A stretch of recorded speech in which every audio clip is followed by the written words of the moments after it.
حدیث پاک سنیں گے آپ کی طبیعت بڑی ٹھنڈی ہوگی۔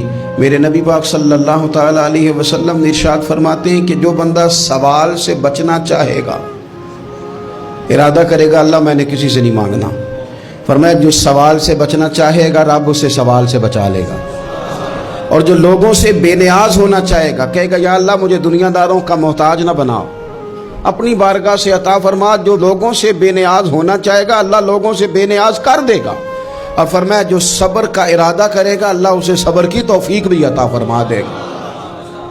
ارادہ تو کرے، پروگرام تو بنائے، توفیق تو اللہ دے گا۔ جو صبر کا ارادہ کرے گا اللہ صبر کی توفیق بھی عطا کر دے گا۔ اور حضور صلی اللہ تعالی علیہ وسلم فرمانے لگے یاد رکھو کسی بندے کو جو بہترین تحفہ دیا گیا ہے نا، اگر کسی کو کوئی بہترین عطیہ ملا ہے تو پھر اللہ تعالیٰ نے اسے صبر عطا فرمایا ہے۔ یہ بہترین تحفہ ہے، اس سے زندگی سنور جاتی ہے، اس سے انسان باوقار اور مطمئن ہو جاتا ہے، اس سے اس کے شب و روز آسانی سے بیتتے ہیں، وہ دنیا کی پک ڈنڈیوں سے آسانی سے گزر کے اللہ کی بارگاہ عالی مرتبت میں سرخرو ہو کر حاضر ہو جاتا ہے۔ لیکن اگر بے حوصلہ ہو، صبر نہ ہو، پھر نقصان روز بروز بڑھتا ہے۔ اور پھر میرے رسول پاک صلی اللہ تعالی علیہ وسلم ارشاد فرماتے ہیں کہ اصل بات یہ ہے کہ اللہ تعالیٰ نہ کسی بندے کا درجہ بلند کرنے کا ارادہ فرماتا ہے، لیکن اس کے اعمال اس طرح کے نہیں ہوتے کہ اس کا درجہ بلند کیا جائے۔ اب رب کیا کرتا ہے، اللہ تعالیٰ اس کو مال کی، جان کی، اولاد کی کسی مشکل میں ڈال دیتا ہے، اس مصیبت پر وہ بندہ صبر کرتا ہے تو اللہ تعالیٰ اس کا درجہ بلند فرما دیتا ہے۔ اعمال اس قابل نہیں تھے کہ درجات بلند ہوں، وہ اعمال کی بنیاد پر نہیں کر سکتا تھا تو اللہ نے کسی مشکل میں ڈال کے نہ اپنے فضل سے درجہ بلند کر دیا۔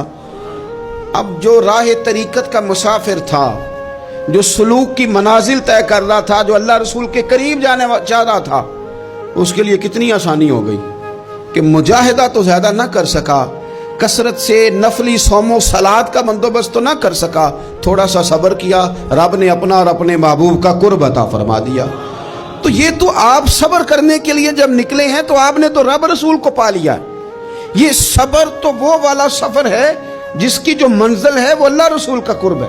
تو ہم لوگ تھوڑی تھوڑی باتوں میں حوصلہ ہار جاتے ہیں، صبر چھوڑ جاتے ہیں، پریشانی بڑھ جاتی ہے، پتہ نہیں ایسے محسوس ہوتا ہے کہ جیسے یہی بندہ دنیا کا سب سے دکھی بندہ ہے۔ تو ایک تو یہ کہ ذاتی حیثیت سے صبر کرے، ایک یہ کہ پھر دشمن کا جب مقابلہ ہو، آمن نصبرو و صابرو، آپ کا جب مقابلہ سامنے کسی کے ساتھ ہو